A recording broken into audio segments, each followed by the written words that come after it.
And good evening, fellow scribblers, and welcome back to the writing stream, where we discuss all manner of writery things, scribbling, pens, the type of paper we like. Is it better to use a ballpoint pen or an ink pen? Is black ink better than blue ink? How thick should the paper be that we scribble on? Is 90 grams per square metre good enough, or should we go for the full 100? Yeah, all the important stuff. Anyway, that's not what we do. We're far less structured than that. Well, anything goes, kind of, doesn't it? Sometimes, I mean, it depends. Sometimes we can be quite serious and quite focused. Other times, most of the time, we're not all that focused at all, and we may diverge this way, we may diverge that way.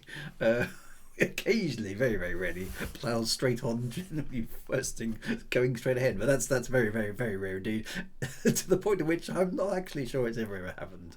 But there we are. Anyway, welcome on, and welcome all to the writing stream, where we will eventually get round to discussing the topic du jour, which is the book that we're all supposed to have read. I hope you've all read the book. We'll find out who's done their homework in a bit. But anyway, there we go. Anyway, welcome. Now, before we do anything else, the thing is the thing, and the thing must be done. So let's do the thing before we get any further into any kind of potential waffling.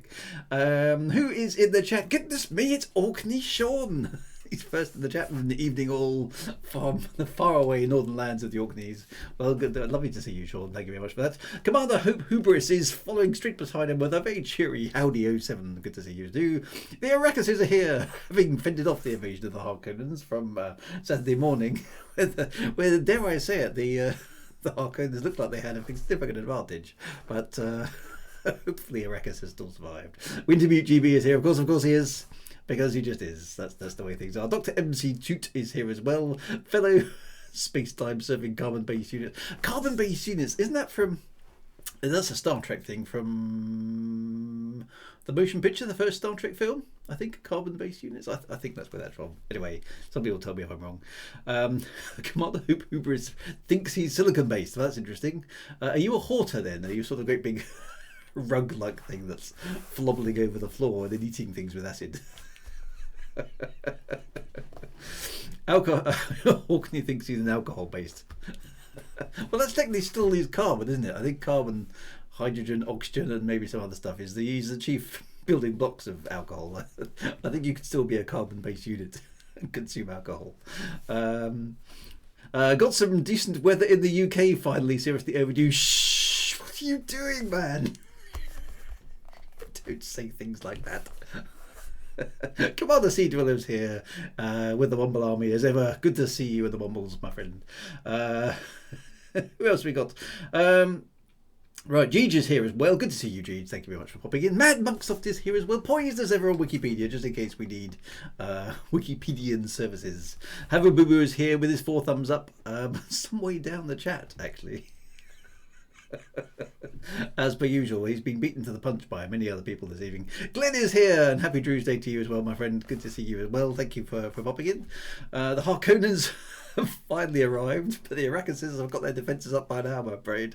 You're way too late to push your advantage there, so never mind. Frank Miner 949 is here as well. Big 39 GT is here as well. That's good to see. Sometimes we even discuss books. We do. Did you wear my green sheets? Okay, I did. Alas, I seem to have an influx, or an excess is probably the better word of green. I mean, green is my favourite colour, so that's probably why I have a number of green shirts. I try and avoid them on streaming nights, but obviously I'm failing slightly. So I've got this. Actually, is a green shirt, but it's not the same green as the green screen. It's a different shade of green, and it looks an entirely different shade of screen on screen as it actually does in real life. So. It's not transparent, so I'm kind of okay. I'm just slightly shimmery. I'm like a Twilight vampire. I'm like slightly shimmery, but no more than that. Right. I suppose Stumpy here. I haven't got to the bottom of the chat. I have to get to the bottom of the chat. And then there's a sort of cut-off point when I hit the bottom of the chat, having read it. Then that's when I stop. But because there's been more chats than usual. I'm still going down. Stumpy, and if people keep chatting, I might never reach the end of it. That'll be the end of the stream. So everyone's got to stop. Stumpy73 is here. Which is good to see. Thank you very much for popping in. I think we're okay, because I think I've mentioned everybody who's actually already chatted. So welcome to you all. And anybody lurking in the chat thinking, what on earth is this guy talking about? Well, he's not talking about anything at the moment, but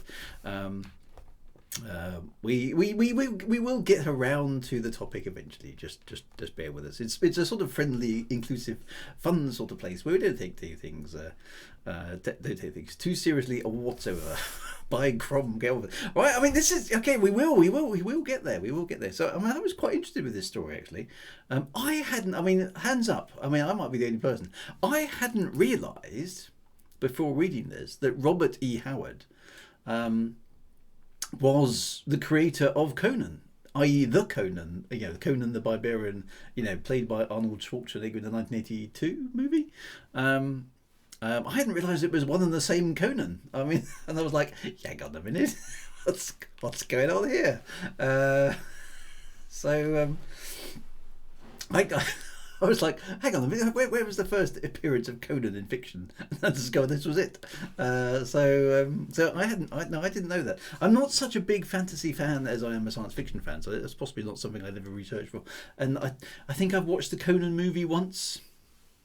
I can't remember it very well because it was a long time ago. So it's one of those sort of things that's passed me by a little bit.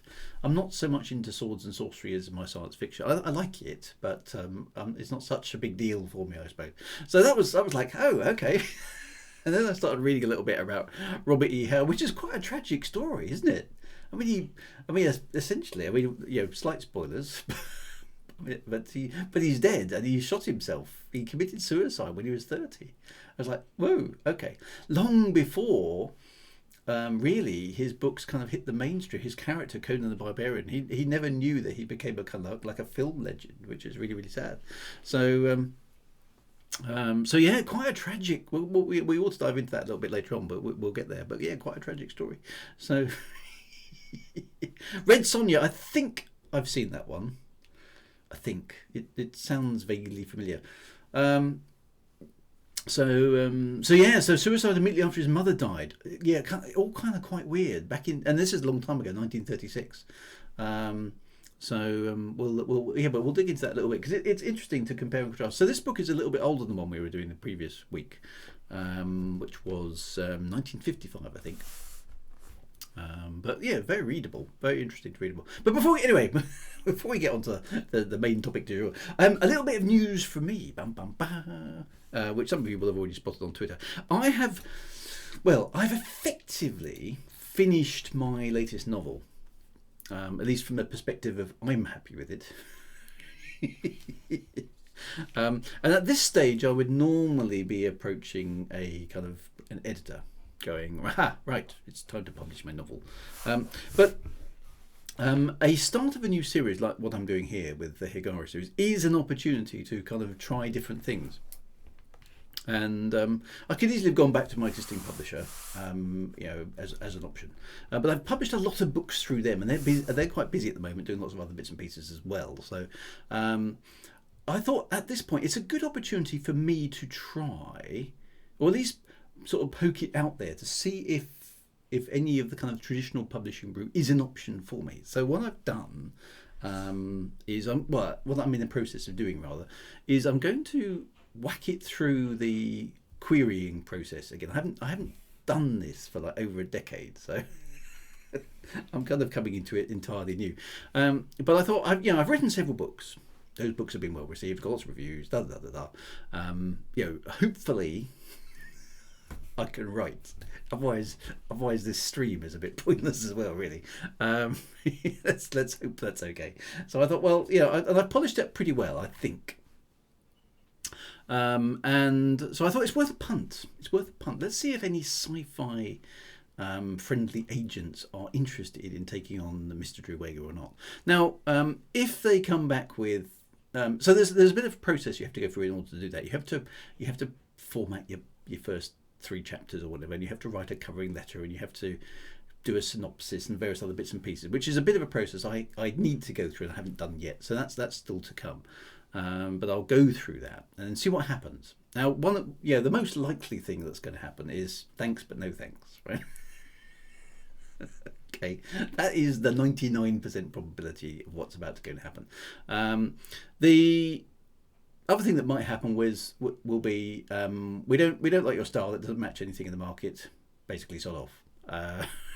That's probably most of the other 1%. There is a small chance that they might go yes, but make these changes. Which I will definitely consider if I get any answers like that. If those changes to me feel like they kind of take me away from the point of the story that I'm trying to tell, then I will politely say no thanks. If I think they're constructive, then I'll maybe accept it. And then maybe there's a conversation to be had. But that's kind of how I'm approaching it. And that's what I suppose a lot of people would call the traditional publishing route. Okay. Now, this is a big deal to a lot of people.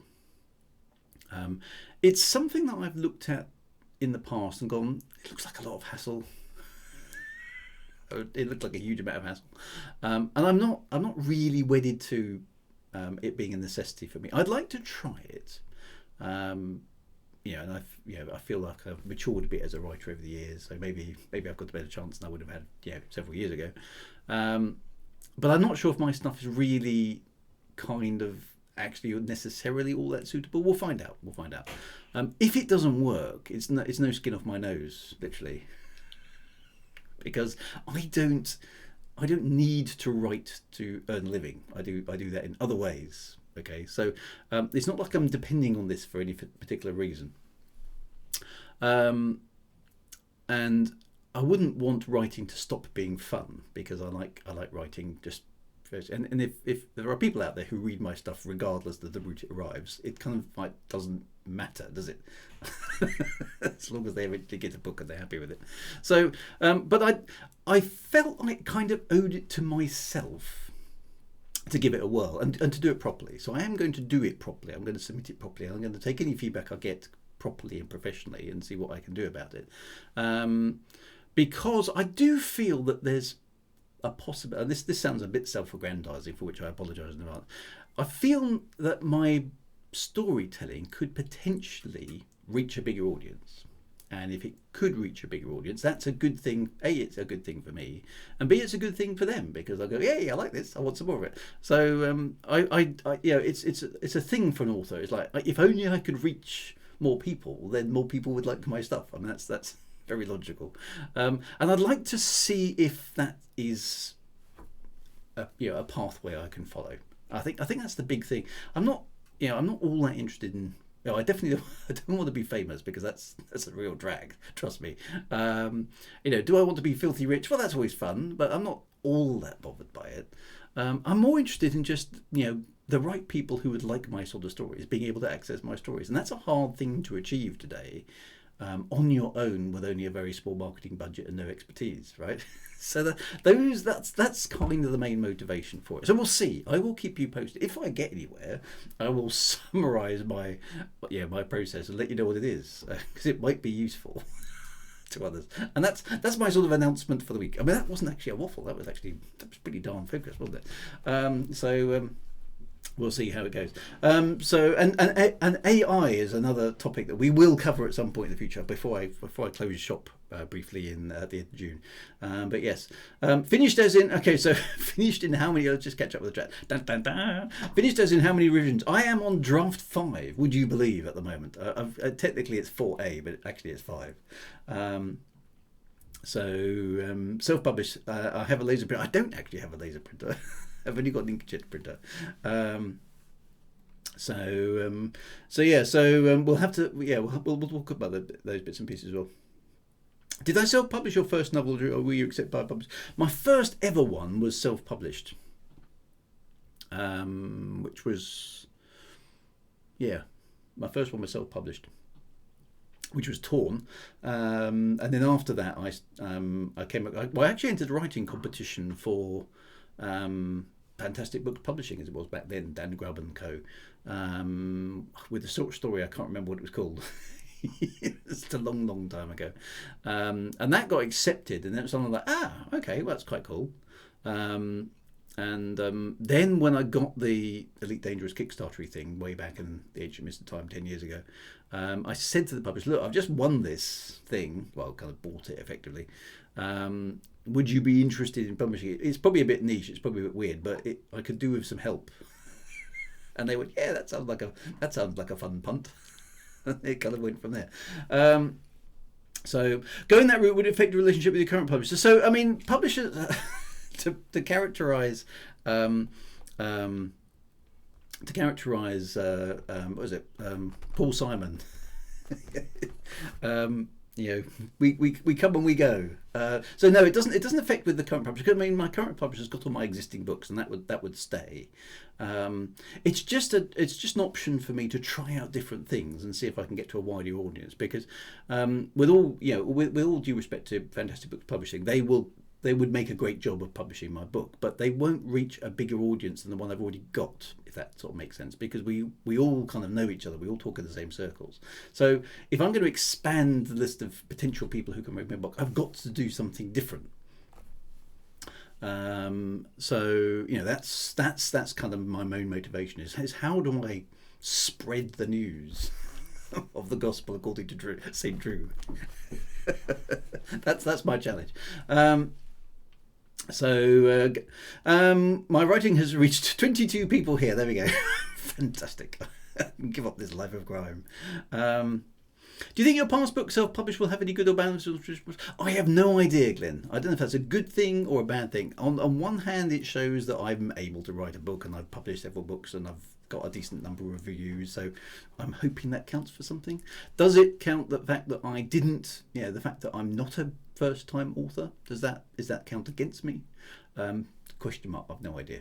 So I don't know. I'm just going to try it, because if I don't try it, then I don't know, right? If I do try it, doesn't go anywhere, then at least I've tried. And if I do try it, it does go somewhere, then yay, it's all good. So there we go. Paul Simon, you can call me Al. You can indeed. What do you think of print on demand for Amazon at all for newbies? I think that the question. I mean, the process of getting the physical books created doesn't really matter. Have a boo boo. I think the thing for a first time author is, and if I look back on the stuff that I wrote as a first time author, I thought it was pretty damn good at the time. Looking back on it now, it isn't. Right? It just isn't. It needs some serious work. Now, I don't think there's any shortcut to writing a good book other than doing a lot of writing. Now, I mean, by this point, after 10, I don't know how many books I've written, 12, I've lost count.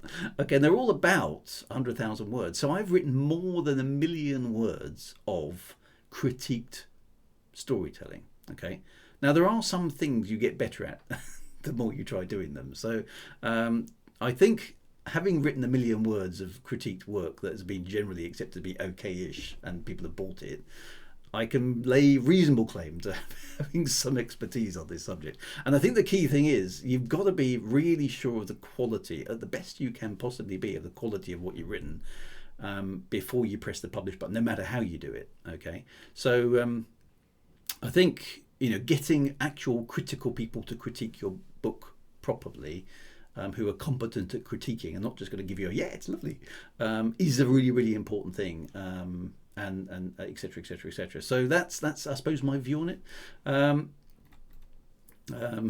First time chat from / he likes my hat. Thank you very much. Colourful metaphors included. Commander Hope Room. Let's review Drew's old book. I am in the process of re-editing that actually, and I will get it back online. It does need a good edit. Lately, I've heard a lot of authors complaining about Amazon's print-on-demand process, that they are selling returned books at a discount and the author not getting anything for it. I have had one instance that might be like that. I got a review on my American copy of, I can't remember which book it was, where somebody claimed to have bought it for somebody in prison and apparently got a second-hand copy direct from Amazon. Now, I'm not able to confirm or deny it, unfortunately, because I'm not in the US. I can't see this person. I got a 1-star review as a result, which just seems a bit harsh because it's not my fault as the author, right? The book didn't turn up in the right condition, but hey, what can you do? So yes, I maybe I don't know if that's anecdotal evidence of the same thing, but I have heard some rumours to that effect. So I don't know. It's a tricky one. But there we go. Anyway, so that was my news. That was actually this evening's waffle, which was very focused and concise. So I will keep you informed, my friends, because I know there's folks on here who have ambitions to also kind of go down the traditional publishing route. So Amazon delivery was late, 2-star. I literally do have some reviews like that, right?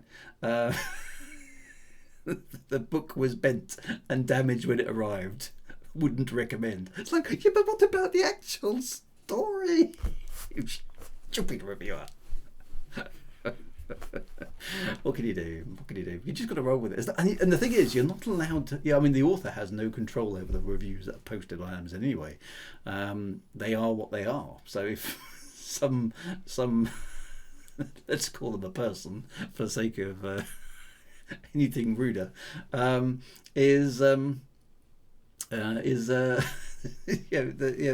if they decide to put up a bad review of your book, there's absolutely nothing you can do about it. So I've got a few reviews that basically say things like book damaged in post, turned up late. It's like, which I suppose if you buy a TV and it's late or it's damaged, that's an issue because the TV doesn't work, right? But it isn't. It isn't the fault of the guy who wrote the manual, is it? Anyway, there we go. What can you do? That's an occupational hazard of being an author, I think. Anyway, precisely 20 minutes of waffle, which I've now broken by waffling on slightly more. But anyway, let's get to the book. Let's get to the book. Let me press the button. Here we go. Right. Oh, I haven't switched off the very nice background. Let me sort that out for you, because otherwise you can't read the chat, because I've got this lovely picture of whatever the picture is about. There we go. Right, so let's get rid of that. Let's move this. No, don't do that.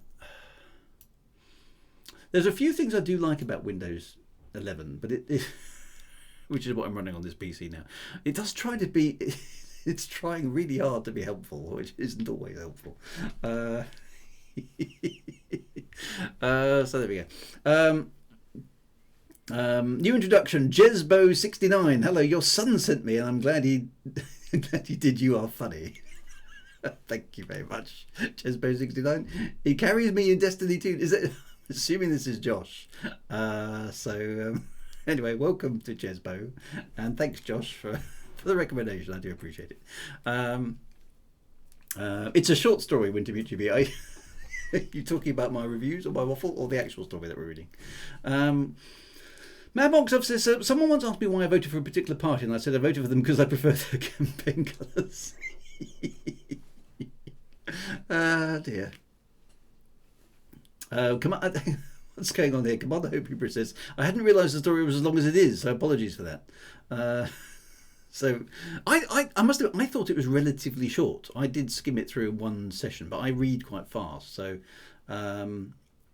they weren't impressed. Why did you vote for us? What issues were you particularly concerned with? I liked the blue.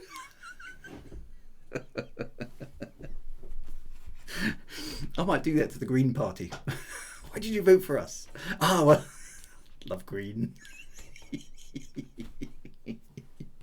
It's my favourite colour. Dear. Orkney Shorn Society use a Mac then. Now stop it. Stop it. We're not doing anything controversial like operating system wars. There we go. So I haven't tried the audiobook versions from various places. I've always been reading them. I've tended to sort of just read them on my phone because they're there in the HTML, aren't they? You can't vote green; they won't show up on my screen. No, that's true. They won't. Right, let's get on with it. The jewels of, how do you pronounce this, by the way? And I know you guys are sending me obviously text in the chat, but I'm going to. I mean, Gwahlur?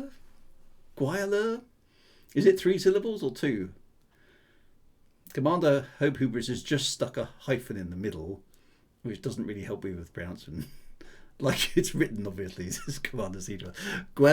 You pronounce I can't pronounce it. Is it a sort of silent G, perhaps? Gwahlur. Is it Welsh? I don't know if it's. It doesn't look Welsh. Should we go for Gwahlur? Gwahlur. As sort of rhymes with koala. Will that do?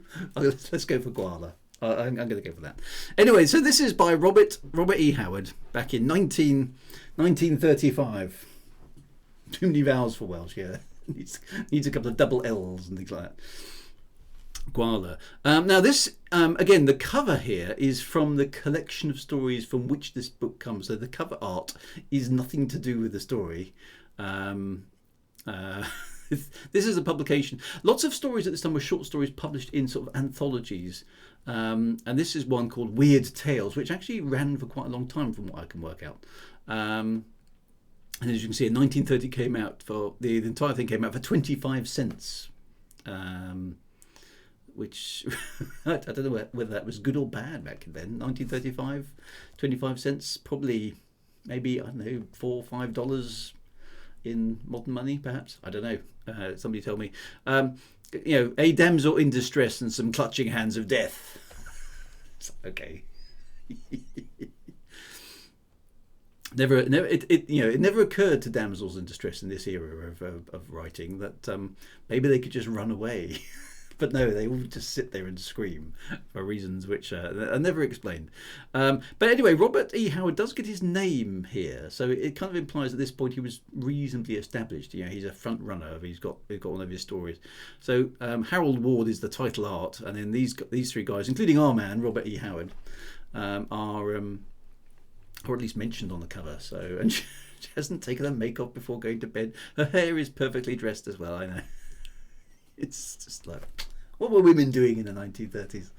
Very strange. Anyway, so Jules of Gwahlur, or Gwahlur. She's running that night. She would catch her death. That's very true. Anyway, the book starts with we're in the jungle. Okay, so it's quite exciting actually. And this was actually, I felt quite Gwahlur. Okay, I'll stress the lure. It's going to be one of those dreams. The cliffs rose sheer from the jungle, towering ramparts of stone that glinted jade blue and dull crimson in the rising sun. So it's morning, and curved away to the east and west above the waving emerald ocean of fronds and leaves. Okay, it's a bit flowery, but I quite like it. It looked insurmountable, that giant palisade with its sheer curtains of solid rock, which bits of quartz winked dazzlingly in the light. Oh, he's stuck one of those tricky LY words in there. Naughty man. But the man who was working his tedious way upward was already halfway top. Okay, so we've got this sort of jungle out of which this sheer rock face is sort of protruding upwards. And there's some nutter is climbing it. Whoever this guy is, he came from a race of hillmen accustomed to scaling forbidden crags, and he was a man of unusual strength and agility. Okay, so he's a big dude. His only garment was a pair of short red silk breeks. Now, this is quite old-fashioned, but that's sort of, I think in the UK, this sort of shows it's a bit of an American novel, unsurprisingly. I think the UK version of that is breeches. Which is basically trousers, okay. And his sandals were slung on his back out of his way, as were his sword and dagger. So he's got some sort of harness on for his sword and his dagger. So he's obviously a man of action. He's got a sword and a dagger. He's not wearing a shirt because, who wears a shirt when they're climbing a really, really tall rock face? Big and tough, but wearing silk. I was going to say, actually, silk. Silk isn't the first material I would I would imagine a decent pair of mountain climbing trousers being made out of, but maybe that was all the rage in the 1930s. I don't know. The man was powerfully built, supple as a panther. His skin was bronzed by the sun, his square-cut black mane. Oh, he's got a mane. You say, this guy is so manly. He doesn't just have hair, he has a mane. Okay, so it gives him this sort of lion-type image in your mind. His iron muscles, quick eyes and short feet served him well here, for it was a climb to test those qualities to the utmost. Okay, so it's a pretty darn tall, craggy kind of cliff face. 150 feet below him, so he's already climbed 150 feet. Okay, now I know there are people who can do this kind of stuff in real life, but that's quite impressive actually. Breeks are slightly shortened trousers. Okay, so he's a drag barbarian. Interesting enough, Glenn, our resident American of all Americanizations, has never heard the word breeks, so that's quite interesting. Real men wear sandpaper breeks. Do they? So anyway, he's halfway up, an equal distance. Okay, he's the main man. I'm glad you came, Orkney Sean. Thank you very much for that. Anyway, so this is a nice little bit of writing here actually. He laboured like one driven by the necessity of haste, yet he was forced to move at a snail's pace, clinging like a fly on the wall. Okay, so he wants to get up there quickly. He's urgent, but he can't go fast, obviously, because presumably he's doing this without any kind of safety equipment. Oh, Breeks is skittish, or Scottish even. Could be skittish and Scottish, depending on what we're talking about. Okay, so Breeks is Scottish, so it's not an Americanism. Interesting enough. Okay, so Breeks and breeches maybe is a UK thing, alternatively Scottish and English. I remember breeches in kind of swashbuckling novels like Robert Louis Stevenson, that sort of thing. Anyway, so he's climbing up here, and then eventually, now he nears the top of this climb. And he finds a small cavern near the top, and he clings there for a moment to get his breath back, because even this superhero of a dude needs a bit of a rest. And then he finds that the cave has an occupant, a mummy, a shriveled up corpse. This corpse is bound in place with thongs. If it had ever been clothed, the ravages of time had taken away the clothing, but thrust between the crossed arms and the shrunken breast there was a roll of parchment, yellowed with age, with the colour of old ivory. Now, I don't know enough about archaeology to comment on this, but it seems slightly unlikely to me that if enough time has gone past that the clothes have disintegrated, then maybe exposed to the elements as this place is, because it isn't sealed, wouldn't the parchment have been destroyed too? I don't know. In the jungles of Gwahlur, oh dear, lay jewels that all sought to revere, but their name was a feat, to pronounce it a feat, so they settled for gems, it's quite clear. Where did you get that from? That's brilliant. I don't think I did it justice by saying it out loud, but it's very good, very poetic. I like that. Anyway, this next bit surprised me here. As okay, so there's this occupant. There's a dummy with a piece of parchment. This guy's obviously been buried with some reverence and respect. So what does our man do? Does he pay homage to the departed worthy buried person? No, he does not. The climber stretched forth a long arm and wrenched away the cylinder of parchment. Just grabs it. Okay, solve that, he says. I'm going to have a look and see what this says. Anyway, and then he doesn't even look at it. He just whacks it into his girdle and jumps up over the top. Big 39 GT. It was a chat thingamajig AI. Oh no. Well, I don't know he's a barbarian yet. All I know is he's got good taste in breeks. That's all we know. Anyway, he gets to the top, and then we have a quite nice description of what the top looks like. Okay, so it's a sort of circular bowl of rock, which he's climbed the outside of, and in the middle there's some vegetation, but there's some sort of palace in the middle, some sort of abandoned palace, in the midst of the jungle, surrounded by this rock, and it's the palace of Alk Minon. I have no idea. Anyway, apparently it's supposed to be a myth, but he's found it. So he's some sort of adventure or something going on. And then finally he is Conan the Cimmerian. And I was like, Conan the Cimmerian? Surely you mean Conan the Barbarian. But no, Conan the Barbarian is the 1982 film, which is sort of loosely based on some of this character. So Conan the Cimmerian is the original Conan. Apparently Conan the Considerate Gentleman didn't sound right. Oh, Cimmerian, is it? Not Cimmerian. Okay, Cimmerian with a soft C. Anyway, he's late of the Baraka Isles of the Black Coast. And of many other climes where life ran wild, and had come to the kingdom of Keshan, or Kashan, following the lure of a fabled treasure that outshone the horde of the Turanian kings. There's a stack load of different places we're supposed to remember. Okay, so we're we're near the palace of Alkmenon, in the company of Conan the Cimmerian, who comes from the Baraka Isles of the Black Coast. Okay, this where we're at the moment is the kingdom of Keshan, and then somewhere else, and it's more impressive apparently than wherever the Turanian kings come from, which is presumably Turania. It's like there's a lot of stuff there. Okay, so that's a bit of world building. Let's chuck some world building in there. Job done. There we go. Anyway, so then we get a bit more world building. So Keshan was a barbaric kingdom in the hinterlands of Kush. Hinterlands is a good word. I don't know what hinterlands means, but it's a good word. Hinterlands of Kush.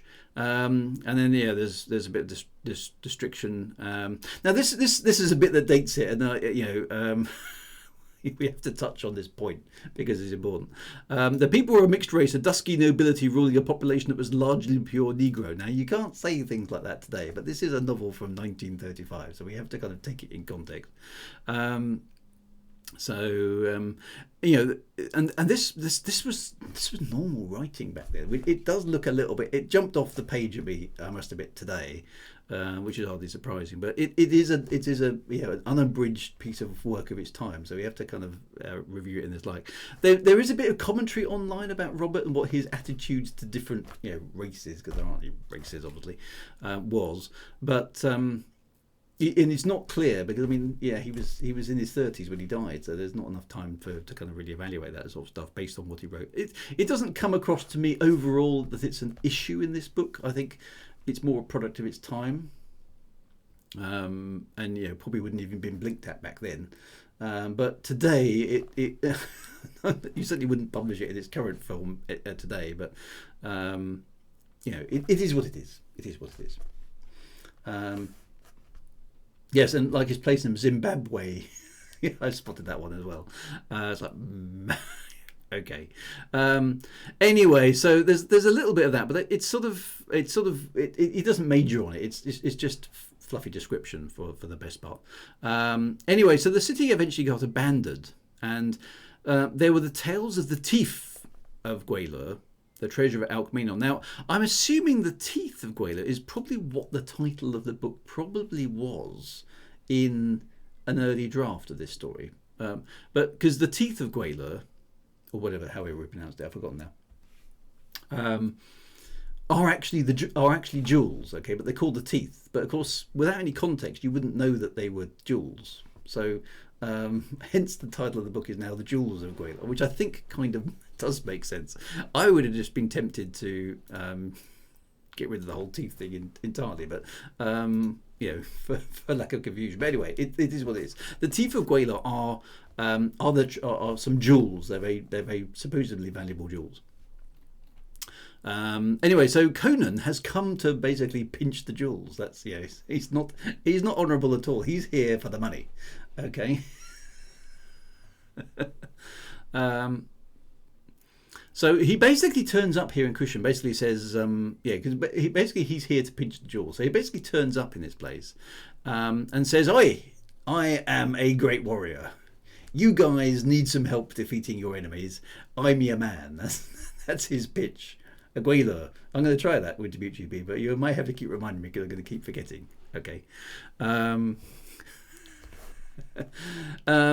Anyway, and he's Conan's trading basically. He's trading on his fame. Okay, so people have heard of him. A few people have heard of him and think, yeah, he's supposed to be pretty good, is Conan, at fighting people. So they devise some tests for him, which he passes because he's Conan the Barbarian. So, but and this is a bit of bad writing here. Okay. It's only fair to point this out. Is all Conan secretly desired was employment to give him a legitimate excuse for remaining Kushan long enough to locate the hiding place of the thief of Gwahlur. Don't tell me the story. Yeah, but hasn't he read any of my online guides to how to write a novel? That is a classic piece of telling, not showing, right? So that's bad writing. Okay, so slap. Don't tell me the story. Yeah, he could. He's basically already told us that in this bit, and we can draw our own conclusions about what Conan's motivations are. Clearly, he's here for the money. We've already figured that out. So he doesn't need to tell us. That's a bit of bad writing. Okay. Anyway, then a rival of his called, and I'm going to get this wrong as well, Thutmekri turns up. Basically, has the same pitch. Says, "I'm the greatest warrior of our times, and I will lead you into battle." And they know each other, but they don't like each other. Okay. Anyway, so basically, this Thutmekri guy basically says, yeah, Conan's just offered to help, has he? Well, that's what he would do, but I'm better than Conan, so I'm going to offer to actually invade your enemies and dispatch them entirely. Okay. So. Anyway, so that's just basically his pitch. So oddly enough, having started off in a sort of close, right up here, we're right at the back of, Conan as it turns out, and we're really close to him. Suddenly, we sort of pull back to a kind of weird, omniscient narrator sort of perspective. And we're sort of, the narrator is then kind of talking in past tense. So we kind of pulled back out of the perspective on Conan, and that today would be picked up by an editor and go, "Oi, what are you doing? You've shifted POV. Our POV here is right behind Conan as he's climbing the mountain, right, and doing things. Whereas down here, he's suddenly pulled back, and we've gone into this kind of like." Let's talk about the background history, everything that's happened up to now, and this takes a while, and it's again today would be frowned upon as a kind of a POV shift, and not in a good way, because you kind of just rambled off into the backstory here, and you're looking at it from a great big distance. The Cimmerian made no attempt to match wits and intrigue with him. We're not even talking about Conan directly anymore. We're just talking to him as the Cimmerian. And then we the High Priest Gwahlur announced before it's rolled back quite a long way. Anyway, I mean it's quite useful in terms of finding out what's going on in the story. So basically, Conan is pitched against his other guy. They're basically trying to con the High Priest into telling them where the jewels are, so they can go and pinch them, on the pretext of basically saying we're the best warriors ever, and we will help you defeat your enemies. So maybe the editor told him to bury the prologue in the text. Maybe he did. Why can't you write like that if you want to? Well, you can, but you'll have... and depending on where your book is going, it's entirely fine. The trick is with... there's a sort of nowadays an accepted view on the way certain things should work, which have gone through a process of being determined to be useful, if that makes sense. So, in the same way that you wouldn't deliberately misspell words, because we've all got reasonable agreement, apart from the Americans and the English, obviously, on how things should be spelt. There's an established sort of thing that you should follow, and things like point of view and perspective changes are part of those kind of not quite rules, but sort of established ways of doing things, right? So if this were to be edited today, you would do something around about here to show the reader there was being a scene change. Otherwise, it sort of rambles in. You're kind of like, where is this going? I was hanging with Conan, and now I'm getting a history lesson. You kind of need a break or maybe a little thought from Conan, saying this is how I got here, or something, just something to tell the reader the POV is shifting. So there we go. It's an odd one, but that's probably a modern editorial standard which may not have applied at the time. Is that what made the story hard to read? Yes, and because the POV changes aren't telegraphed very well, it does make you get a bit fatigued as you're reading because there's no break in the text. You're expecting like a kind of, just give me a scene break here, like like you'd have in a TV series, a movie. When the action changes, you get a new scene and maybe a new establishing shot just to say, we're in a different bit of the story now. This text doesn't do that very well, and so you're kind of like, I'm still going. Lots of things are happening, but you can't tell you're in the next bit of the story very easily. So that's an obvious criticism of the way this is put together. Anyway, so getting back to the story, you can write however you want, says Haunted Loaf, but Drew will be disappointed in you. Glenn's just said aluminium. Good for you, Glenn. Commander Hope Rivers, you can write like that. You just have to contend with busy editors. That's very true as well. I was told by the English teacher the correct spelling of laser was laser, and there was no such word as tome. Could you go to sort of flashback? Yes, that would be a way of doing it. Just let the reader know what's going on. You can break the rules. It's perfectly valid to break the rules, but be aware that you're breaking the rules rather than just kind of waffle it all together. Haunted Loaf and Ian Banks. Yeah, you see, I get that authors are allowed to try weird and wacky things, and that's okay, because we've got to experiment. Doesn't necessarily mean they should end up in a published book, though. I don't like experimental writing as a thing. It just feels very pretentious to me. Rules are there to be broken to a degree. I agree with that, but some rules are jolly useful. Okay, I mean, I wouldn't, for example, break the rule of driving on a certain side of the road or obeying traffic lights, because there are some big advantages to following the rules, right? But some rules, yes, not all though. So there. Rules are there to be bent. Maybe that's more accurate.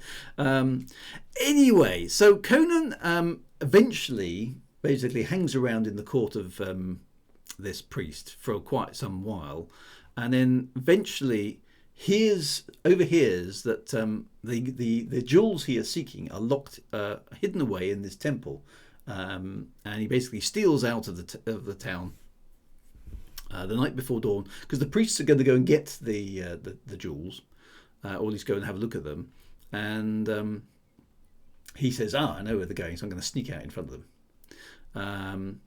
Anyway, so riding as hard as he dared for a day and night, so he's managed to purloin a horse, presumably. Not quite sure what a horse is doing in the middle of a jungle, but there we go. Anyways, the horsemen and dwellers of plain and level forest. I'm not quite sure what sort of. I kind of had in mind it was like a kind of rainforest, but maybe it's not. Okay, maybe it's a sort of temperate forest, and maybe a horse does make sense.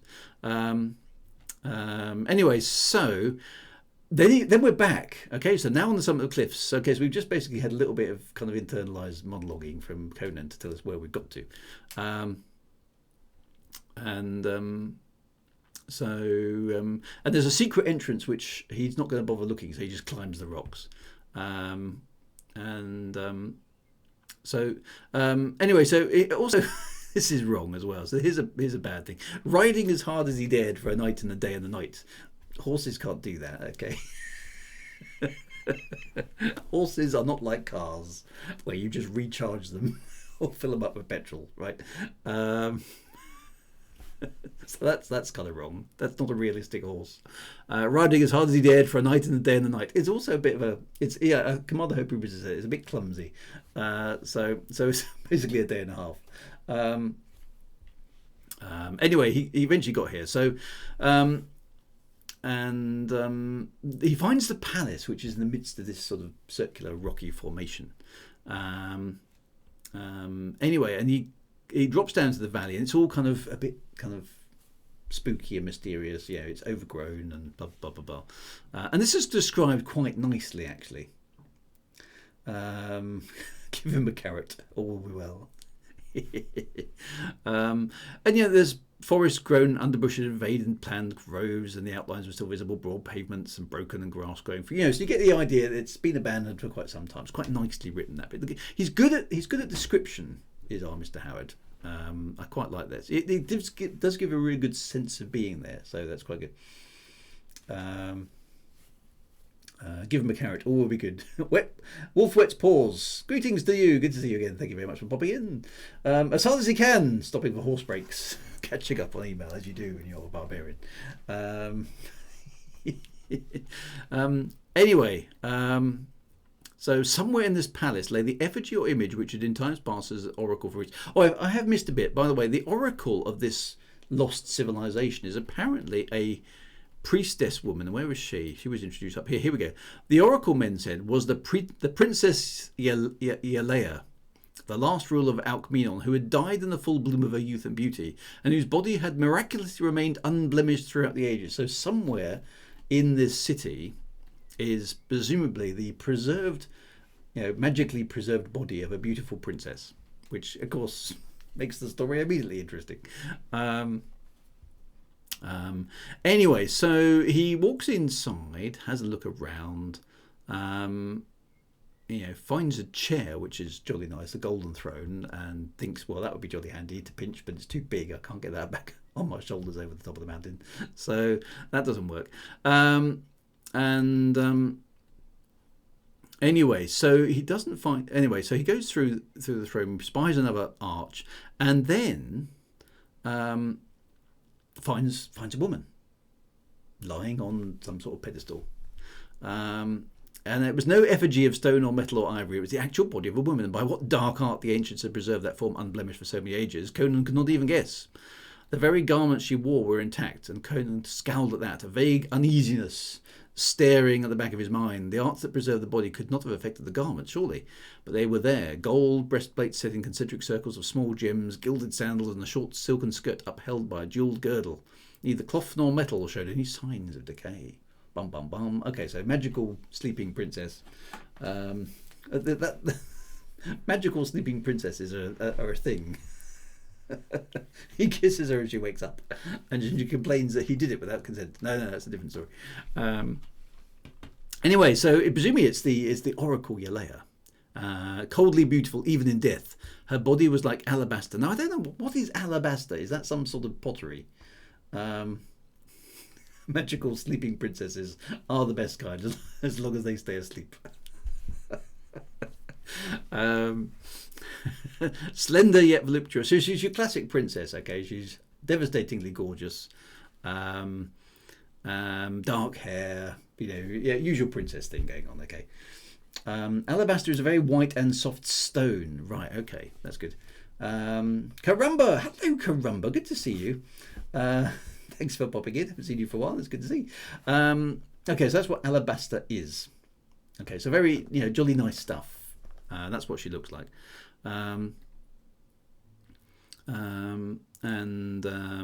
Anyway, so darkly piled foam of her hair. So she's basically lovely. She's your classic Disney princess lying there asleep, dead, apparently, waiting for a man to come and rescue her, presumably. But anyway, Conan stood frowning down at her and then tapped the dais with his sword. Dais is a good word, isn't it? I've used that a few times myself. Possibilities of hollow containing the treasure occurred to him, but the dais was solid, so they're not in there. Where are the jewels? He's basically thinking. That's all he really cares about. Where's the treasure? And basically all he knows is the treasure is hidden in the palace somewhere. And that's the treasure is the palace is a pretty big place. So he knows the priests are coming. So he thinks, well, maybe I'll just hang around somewhere hidden, wait for the priest to turn up and see where they go, and then use that. Anyway, and he's worried what Thutmetrica might do to Gwahlur, who's the priest. The name's a bit hard to remember, but there we go. And Thutmetrica is probably after the jewels as well. But he thinks the priest Gwahlur might be clever and devious as well. So there's all sorts of possibilities here. So we'll have to go with that. Blah, blah, blah, blah, blah, blah, blah. Right, so where we are. So, anyway, so this takes him a while. He basically walks around the oracle chamber, doesn't find anything. It's all solid. And then eventually he finds a niche in the wall. And that seems to be empty as well, unfortunately. And then he finds some tiny holes and realizes that it's like a speaking slot where people could talk to. So he reckons he's figured out how the illusion of the oracle works. So basically the priest would come in and see the woman, and then somebody would masquerade as her voice standing behind this sort of partition. Then for some reason he basically pulls the parchment that he got from the dead guy at the top of the rock out. Amazingly, you could read it like that because you can.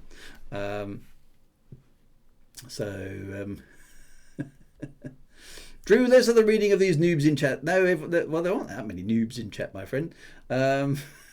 We'll continue reading. If we don't get distracted by waffles, it won't be a stream by me. So so expect some distractions and all sorts of diversions. I'm afraid that's just normal. That's just what happens on the stream. And yes, we were all noobs once, indeed we were. So yeah, right. So right. So bizarrely, Conan is a linguistic expert. Like, really? Okay. Many a sheltered scholar would have been astonished at the Cimmerian's linguistic abilities, for he had experienced many adventures where knowledge of a strange language had meant the difference between life and death. Okay, will you stop with the telling, not showing, right? But again, bad writing. Anyway, so he's basically. He can't read all of it. At least he's not quite in the Mary Sue category here. He can't read most. He can read most of it, but he can't read all of it. But he makes out a phrase which he recognises as a proper name. So this scroll was written by somebody called Bit Yakin. Okay, you get used to these names. And he gathers that the writer had come from afar with the service and entered this valley. Lots of other meaningless start, but the name of Yelea is repeated frequently, he basically learns that the priests who came in the old days to consult the oracle had not seen the man or his servants. This parchment is over 100 years old, so somehow it survived. Bityak had dwelt in the valley when the priest came of old to bow before dead Yelea, yet concerning him the legends were silent. So you don't learn much from that, other than the fact that this Yelea lady has been around for quite a long time. And again, here we go with the tell don't show. Conan was basically a direct actionist. We kind of grasped that already, actually. Don't need to tell us that. Such subtleties he possessed have been acquired through contact with the more devious races. Don't need to tell us that either. Anyway, and when taken off guard by some unexpected occurrence, he reverted instinctively to type. Okay, so he will get his sword out and whack people and kill people with it.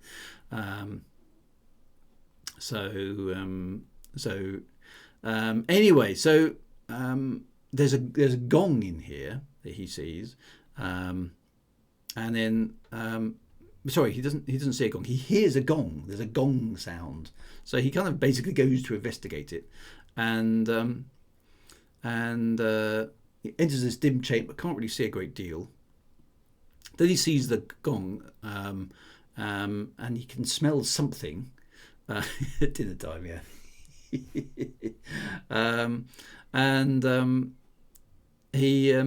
He turns towards the arch, and just as he does so, bam, bam, bam, because it's the end of the chapter, the floor gives way beneath him, and he's chucked down through the floor into an icy, cold river that whirls him away with breathless speed. It kind of reads to me like the story was like, hang on, I've got to the end of the chapter here. I need a cliffhanger, so I just wrote one. Okay, he turns around, there's a gong, the floor falls out,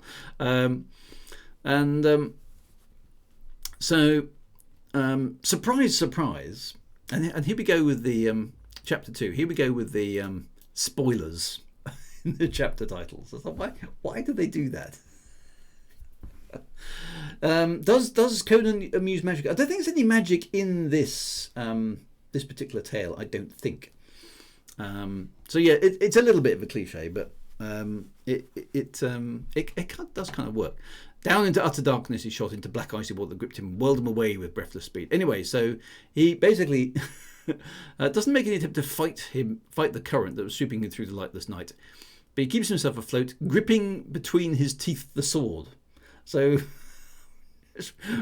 I'm just wondering. Okay, so did he draw his sword earlier on?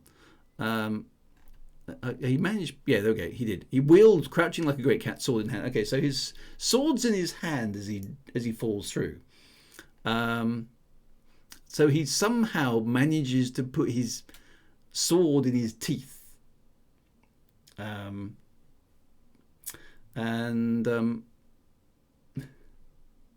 Forward slash, if you're not going to be nice to the people in the chat, then you may need to find yourself a different stream, my friend. So please be pleasant. Most of the people in this chat are long-term veterans of the stream, so just be aware of that. They will be patient to a degree, and then we may need to do other things. So there we go. Consider yourself gently told off. So anyway, gripping the sword, right? Gripping the sword in his teeth. That doesn't sound like a good idea to me. I mean, you're hurtling through a black tunnel, right? Okay, which presumably is a sort of rocky hole in the ground, full of water at quite high speeds, right? You can't see any maybe jutting rocks or anything. That's like, and you've decided it's a good idea to put presumably a big sort of broadswordy thing, right, in your teeth. Don't try this at home, kids. Okay, that's not a good idea. Anyway, fortunately, before any harm comes to Conan, a beam of light lanced the darkness ahead, and he saw the sheer stone walls of the channel curved up to a vault overhead. On each side ran a narrow ledge just before the arched roof they were firing to reach. At one point, this roof had been broken, probably fallen in. The light was streaming through the aperture, and beyond the shaft was utter blackness. And then he sees something else. Bronze ladders extending from the ledge's water at regular intervals. And there was one just ahead of him. Well, that was convenient. Instantly, he struck out for it, fighting the current that would have held him to the middle of the stream. And it dragged out at him with tangible, animate, slimy hands. But he buffeted against the rushing surge and managed just to grasp the ladder. Hurrah! Okay. So anyway, eventually he gets out and he transfers his sword from his teeth through its scabbard, spitting blood. He did actually injure himself slightly, for the edge had cut his lips in that fierce flight with the river. No, Sherlock. And he turned his attention to the broken roof. Okay. So, at least there's a little nod to realism there. I got the feeling he might have completely sliced his face off, but hey, there we go.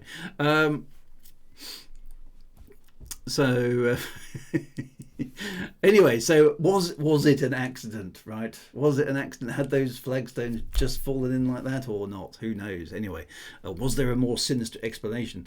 One thing at least was obvious. He was not the only living thing in that palace. The gong had not sounded of its own accord. No, indeed. What had been going on? Who could it be? Who knows? Anyway, so he basically he manages to kind of get back into the palace. It's a weird little cliffhanger diversion which doesn't really do anything.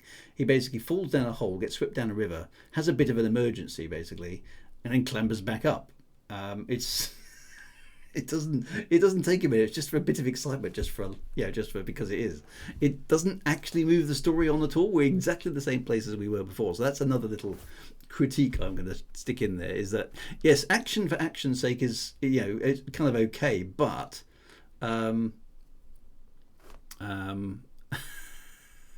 it's like you gotta move the story on. He's got to discover something as a result of falling down the icy river, surely, but he doesn't. Anyway, so he's back up, and then he goes back to the oracle chamber. and he stares down at the motionless figure of the princess who is worshipped as a goddess. Okay. Still entranced by her frigid beauty. This is the problem. The princess is weaving her spell, because she's gorgeous and beautiful. What cryptic secret was locked in that marvellously moulded form? Okay. No objectification of women going on here at all. It's not a problem. But then he started violently. Now, started, actually, this is an interesting use of the word. Now, this is an old-fashioned... You wouldn't say this nowadays because most people go, what do you mean by started? Right? But back in the 1930s and 1950s, the word started was a verb. Okay, so you could start. I start, you start, we start, etc. And basically, it's the same root as startled. But it's not a typo. It's actually the correct use of a verb. It's fallen out of use. We no longer say start as a verb anymore. And it basically is startled. Okay, it's like I started. That's a start. But it's fallen out of use. But that's what it means. The breath sucked through his teeth. What's happened? The body still lay as he had first seen it, but now there was a subtle difference. The lissom limbs were not rigid. I know what lissom. What does lissom mean? I don't even know. I missed that. Lissom. Supple, flexible, and lithe. Oh, very nice. Okay, lissom. I have to remember that one. Lissom limbs were not rigid. A peach bloom touched the cheeks, and the lips were red. And with a panicky curse, here we go. Conan ripped out his sword, as you do when you see something lissom. Crom! Which is sort of an expectoration that Conan is very, very fond of giving. She's alive! Gordon's alive! Back then, such language was probably thought complimentary. It probably was, actually, which is a bit horrific, isn't it? But anyway, so there we go. By Crom. And an entire stream could be done on made-up swear words and expectorations, couldn't we? But that's right. Alive, girl, get your sword out. Yes, that can certainly be misconstrued there, Mr. Sea Dweller. At his words, the long, dark lashes lifted, the eyes opened, and gaped at him inscrutably, dark, lustrous, and mystical. That's a lot for eyes to do, isn't it? The eyes opened and gaped at him, inscrutably dark, lustrous, and mystical. Like, all of those things can be seen from some distance across the room. It's a bit like our man with the John Carter of Mars, wasn't he? Where he has a brief glimpse of the girl and manages to describe her down to the nth degree. It's like, you got all that from a glimpse? So anyway, apparently the eyes opened and gaped at him, inscrutably dark, lustrous, and mystical, across a darkened room. But anyway, he glared. This is curious. So he glared stared, yes. Glared in frozen speechlessness. Normally when you glare at somebody, you're like angry, aren't you? So it's a bit of an odd choice of words there. I wonder if that isn't quite what he means. So there we go. Anyway, she sat up with supple ease, still holding his ensorcelled stare. Ensorcelled, quite good, basically, under the spell, or sorcery is where that's coming. Ensorcelled is going on. We can well imagine where his glare was aimed. I think we probably can. He licked his dry lips and found a voice. You are you Yelea? He stammered. I am Yelea. The voice was rich and musical, and he stared with new wonder. Do not fear, I will not harm you if you do my bidding. How can a dead woman come to life after all these centuries? He demanded, as if sceptical of what his senses told him. I think he's probably sceptical about the entire thing, actually. There we go. A curious gleam was beginning to smoulder in his eyes. So that's a bad POV one as well, okay? Because we're actually we're in Conan's POV here, looking at the girl, and then suddenly we're in the narrator's viewpoint again, and went, and now he's got a smoulder in his eyes. This is quite an old-fashioned thing, because would you say glorious, because a gleam has actually got to come from somewhere, right?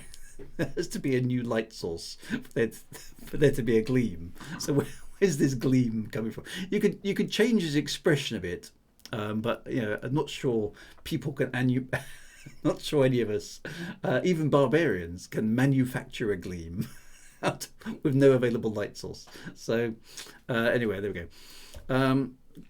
She lifted her arms in a mystical gesture. I had no idea what that means. Light bulb in his head. It's his eyes glow in the dark. She lifted her arms in a mystical gesture. I don't know. How do you do that? I mean, what's a mystical gesture? Is that a mystical gesture or sort of no? What does that do? Is that I don't know what lifted her arms in the mystical gesture is, but anyway, whatever that movement is, she does it, and she claims, "I am a goddess. 1,000 years ago, there descended upon me the curse of the greater gods." Okay, so she's a lesser god, presumably. The gods of darkness beyond the borders of light. Okay, that's nicely obscure.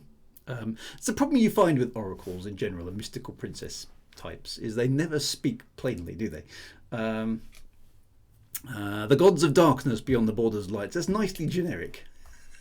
The mortal in me died, the goddess in me could never die. Okay, so she's half goddess, half mortal, and the mortal bit of her is dead. Here I have lain for so many centuries to awaken each night at sunset, because, and hold my court as of yore, with spectres drawn from the shadows of the past. Man, if you would not view which will blast your soul forever, get hence quickly, I command you go. The voice became imperious, and her slender arm lifted and pointed. Okay, so it's basically saying, get out of here, otherwise bad magic stuff will happen to you. You don't speak plainly when you're paid by the word. Anyway, so whatever light source Conan is using for his eyes has increased its temperature, because his eyes are now burning slits. Slowly he sheathed his sword, but he did not obey her order, because Conan's not the kind of guy to be ordered around by a woman doing mystical things with her arm, is he? He steps closer. No. Impelled by a powerful fascination, without the slightest warning, he grabbed her. Now, this is a bit wrong. I was quite surprised by this, even for a novel in the 1930s. All right, basically, without the slightest warning, he grabs her in a bear-like grasp. It's like slightly rude.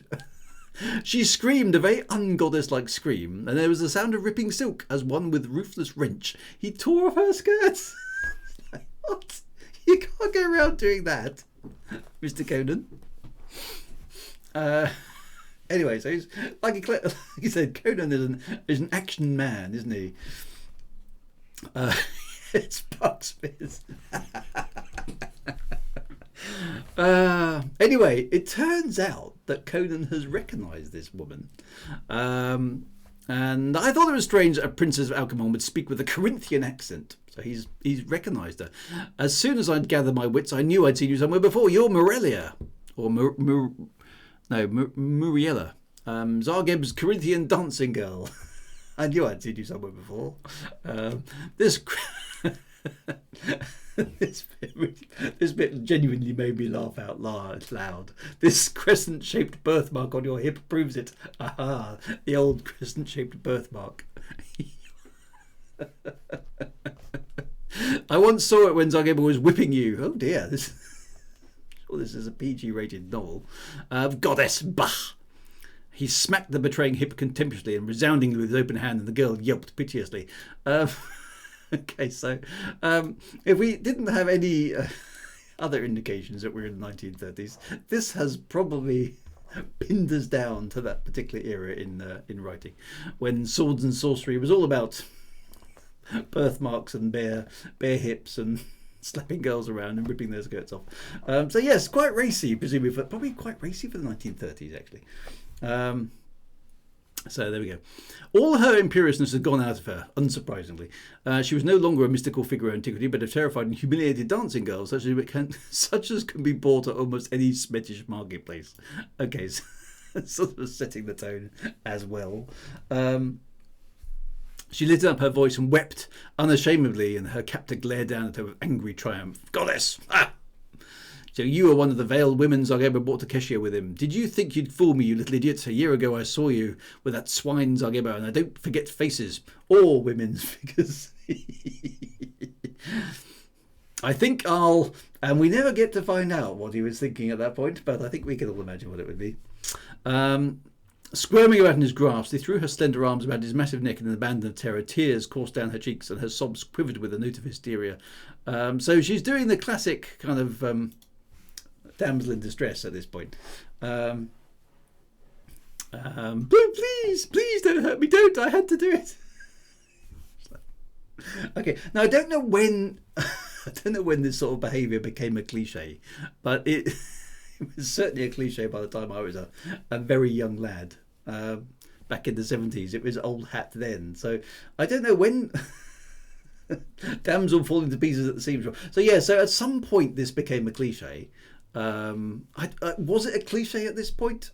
Or was it kind of like, was it sort of not quite a cliche, but kind of mainstream? You know, the damsel needs rescuing by the hunk of a man kind of thing. Anyways, why, you sacrilegious little hussy, rumbled Conan. Do you not fear the gods? Crom, is there no honesty anywhere? Says the guy who's basically conned his way into a country on false pretenses and is about to loot their stuff. It's like, what? What do you mean? Is there no honesty anyway? You total hypocrite.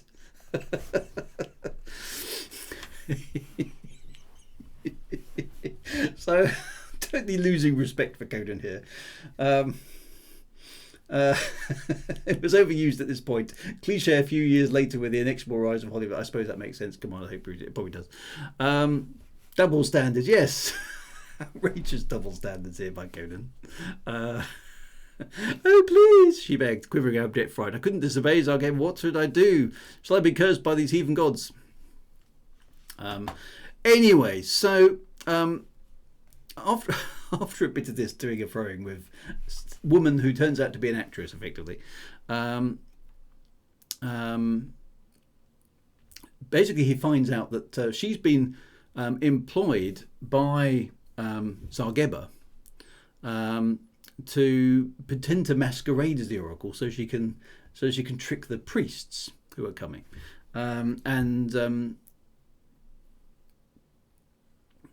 so that's what she's up to. Now Gwahlur, who's the priest who's on his way, is supposed to be actually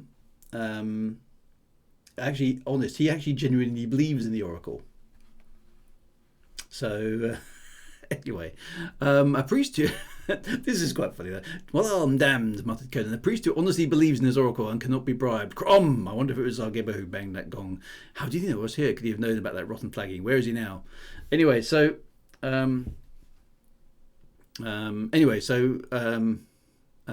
she's basically very upset that, you know, the fact that she's been found out is going to put her life at risk.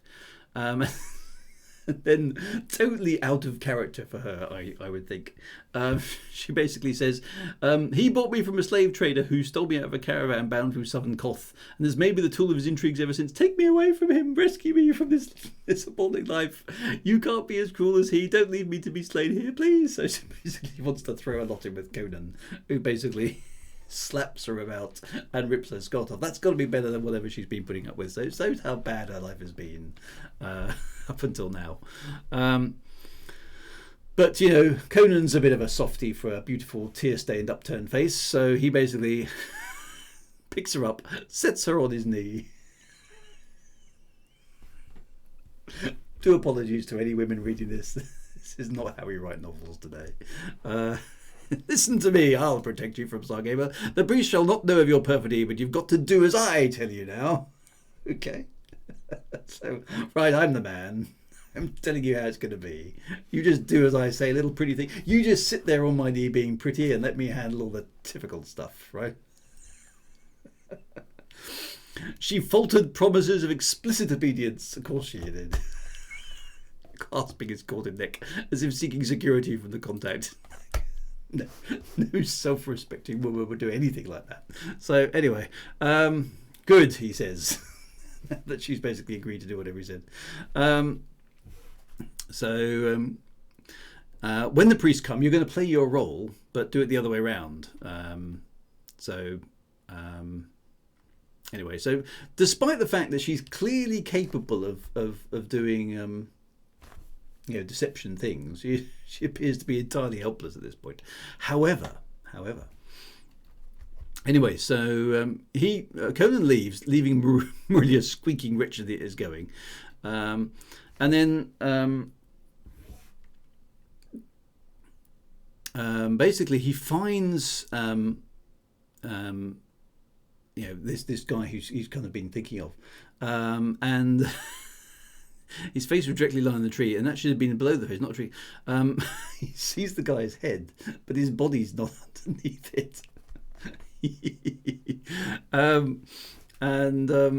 He finds this guy's severed head suspended from the branch of a tree by its own long black hair, which is like, okay. So what's going on? And then so he's suddenly concerned about having left the girl behind, and he sort of rushes back, finds that the priests are already there, and this Gwahlur, who's the kind of head priest, is doing some sort of worshipy thing,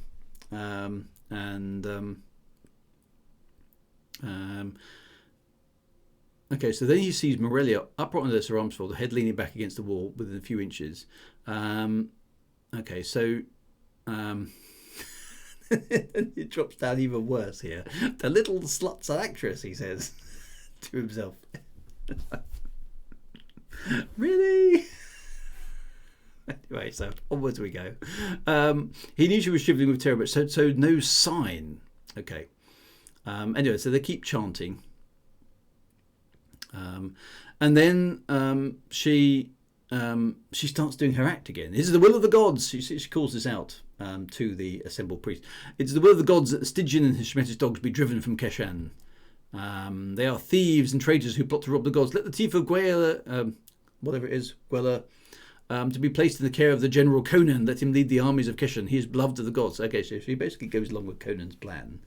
And then, Gwahlur has spoken, they say.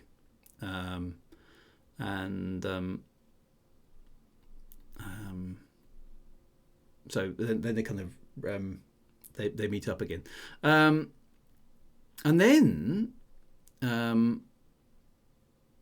the bad guy here, Gorenga, manages to grab Morella by the throat, choking her efforts to scream and plead and striking her brutally. So this poor girl just gets passed from pillar to post. Traitress! What game are you playing? Did not Zargaber tell you what to say? Dumetri told me you are betraying your master as he betraying his friends through you. Slut! I'll twist off your false head, but first... Again, we don't find out what that's going to be, but we can all guess. Anyway, so Conan steps in, impacts whacks him with his sword, and then with a ragged gash in his scalp.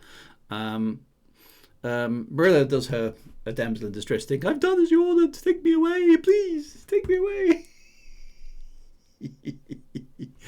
I haven't got the jewels yet, so I'm still after the jewels. Where's the gem that you had? Make sure you've got that. It must have fallen out, she says. Well, go get it while I dispose of this carcass. Because he's basically only in it for the money, is Conan. Anyway, Conan, she's come back. Who's come back? Bum, bum, bum. And then the shriek ended in the gurgle and scraping shuffle. Okay, so then, Marilia's disappeared again. And then he runs into the room and sees that Marilia's disappeared, and then that there's another woman, or at least what appears to be the same woman, lying on the dais again. But she's cold, like the alabaster from before. Crom, he mutters. His eyes suddenly slits of bale fire. So whatever light source he's got is really working overtime here. It's not Marilia, it's yay. Yeah, these words are really hard. Anyway, so he's asking where she is, but so something weird is going on, basically. And he basically he tries to reject the darker speculation that something supernatural is happening, and then he sees that there's a crack in the wall that has a little bit of Morelia's torn skirt in it, and the bit of clothing had prevented the door from fitting into its frame. So anyway, so this all goes on a bit oddly for quite a while, and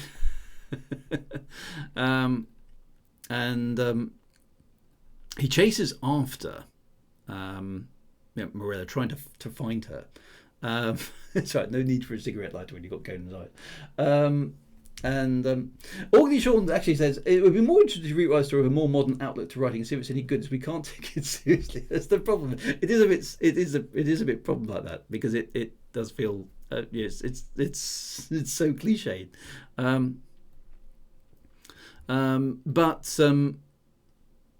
So anyway, so what eventually goes on here is he's chasing this girl around, and he can't get to her for whatever reason. And there's a dark guy, a black guy here, who's kind of involved as well in this sort of chase. Anyway, finally we get to talk about the teeth of Gwahlur. Baffled wrath confused the brain of Conan the Cimmerian. So anyway, so he's following these priests around, and then again it's a long and convoluted chase. Lots of quite description here. A great door stood open in the sheer curtain. There's a gigantic dragon head was carved about it. So there's quite a few nice little descriptive details. But the henchman had gone through the door. He hesitates and then throws caution to the wind and charges in.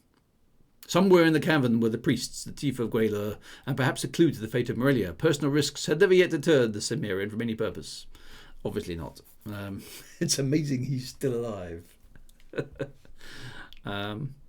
Approaching the secret crypt of the teeth was a complicated and elaborate ritual. And then it gets a little bit weird. Okay, then it gets a little bit weird. So he started violently again. An inhuman voice boomed out high above them, and these priestesses freeze on their knees, their faces turned upwards with a ghastly blue here in the sudden glare of a weird light that burst up near the lofty roof and then burned with a throbbing glow. The glare lights a gallery, and a cry goes up from the high priest, shuddering by his acolytes. In a flash there had been briefly disclosed to them a slim white figure standing upright on a sheen of silk and a glint of jewel-crusted gold. The blaze smouldered through a throbbing, pulsing luminosity in which nothing was distinct, and that slim shape was a shimmering blue of ivory. So, again, it's a woman who's turned up. Yelea, screamed Gwahlur. Why have you followed us? What is your pleasure? Do not understand, says the priest. We are faithful in the chamber of oracle you told us. And this, the woman basically says, do not heed what you heard in the chamber of the oracle. Beware of false prophets and false gods. A demon in my guise spoke to you in the palace, giving you false prophecy. Now hearken in the bay, for only I am the true goddess. And I give you one chance to save yourselves from doom. These goddesses. Take the teeth from the crypt where they were placed long ago. Agamemnon is no longer holy because it has been desecrated by blasphemers. Give the teeth into the hands of Thrumetriku. So obviously, Morelia, or whatever her name is, has been captured by the other side now and is being forced to say different things. And these poor priests are basically being led from the post by whichever version of her they get. Seize the foreign devil Conan and flay him alive in the great square. Don't mess about. Flay him alive in the great square. Anyway, so off the priests go. Conan rather stupidly is considering, was that really Yelea or was it Morella or something? The little hussy. Anyway, has she turned traitorous after? No. The most logical thing, Conan, is that she's been captured by the other side, just as the way that you did, forced her to say something against her will. That's the most logical explanation. But no, we don't go for the most logical explanation. She's definitely a traitor, obviously. Anyway. Anyway, so basically somebody attacks him. It turns out to be Gwahlur, who Conan kind of accidentally kills. There's this bit anticlimactic. And then he finds, he turns to the goddess. Thongs about her knees and breast held her upright against a stone pillar, and her thick hair fastened in the column held her head up. At a few yards distance, these bonds were not visible in the uncertain light. So it turns out that she's been killed too. Okay. And she's just been strung up to make it look like she's standing up, which you would have thought you would have spotted, but anyway. So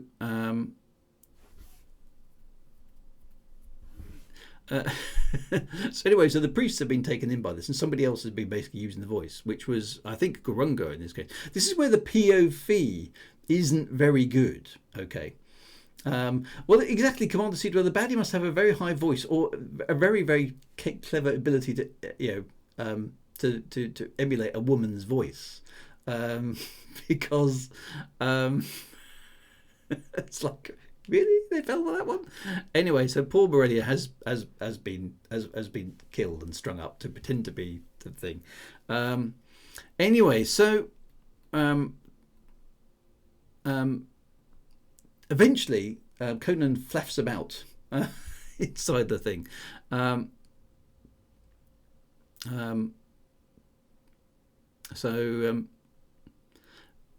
Anyway, so he eventually finds out she's not dead, but she's kind of just locked up in thick bands of gold in the idol's arm, slim gold chains. But anyway, she was sort of tied up, and the priestess fell for it. So he lays a hand on her naked shoulder. Of course, it's naked by this point, and she started convulsively shrieked and twisted her steer-tailed face.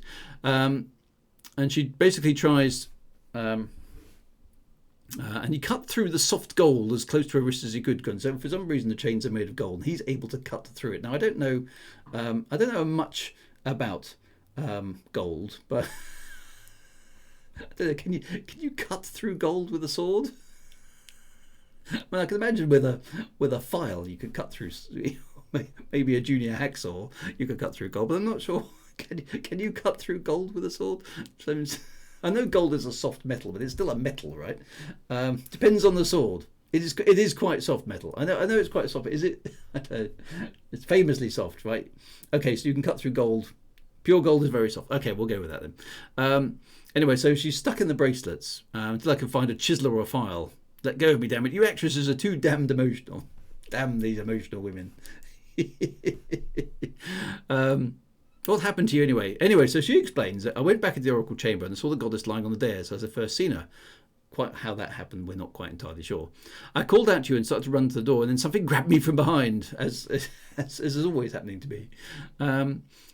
Clapped a hand over my mouth and carried me through a panel on the wall, down some steps and along a dark hall. I didn't see what it was that had hold of me until we passed through a big metal door and came to a tunnel whose roof of the light was like the chamber.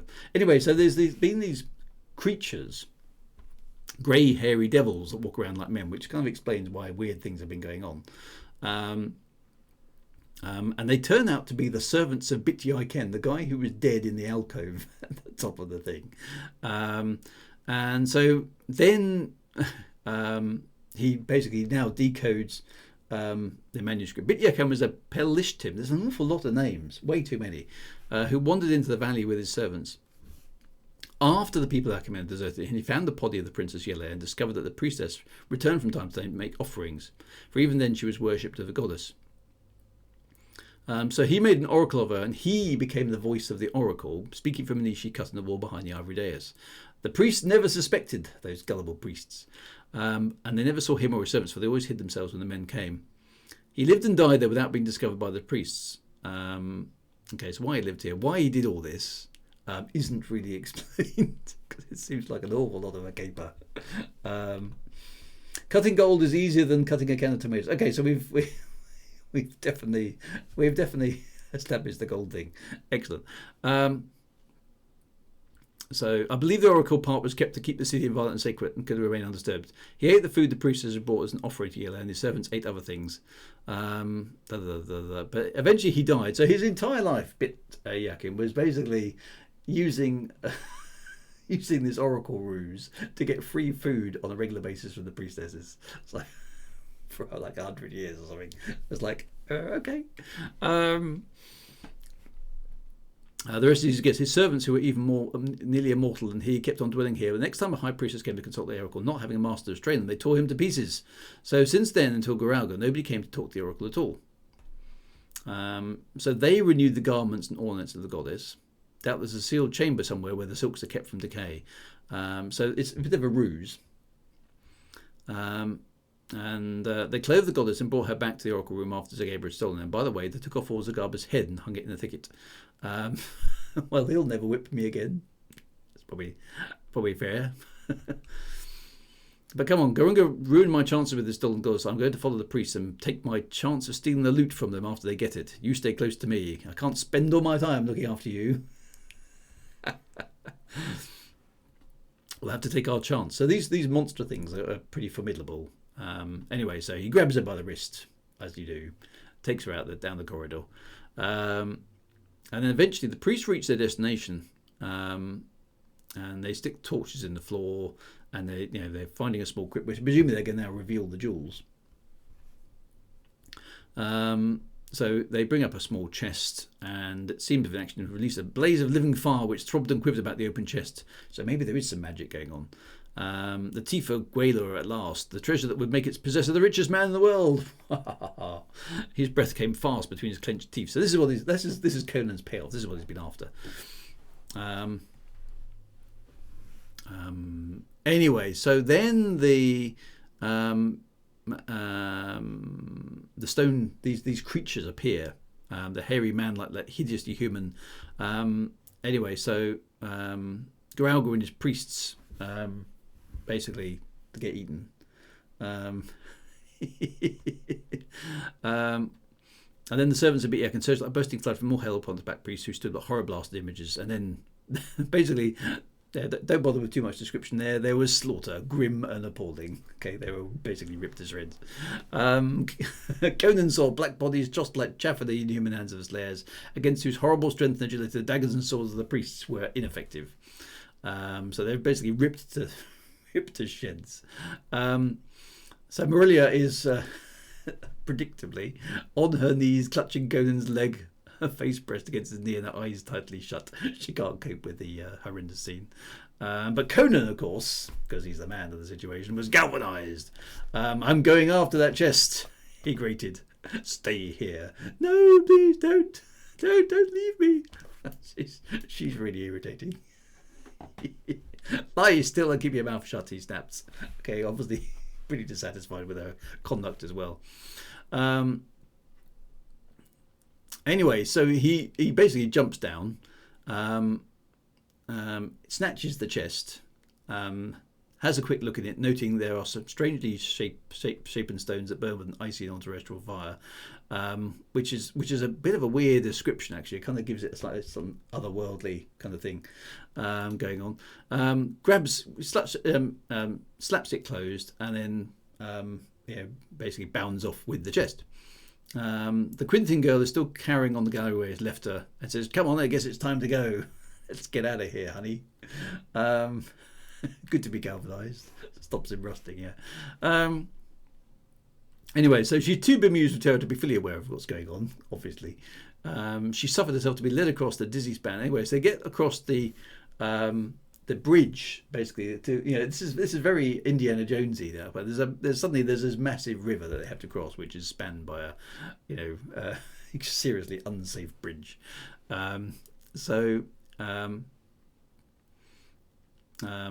It was not until they were poised over the rushing water that she looked down.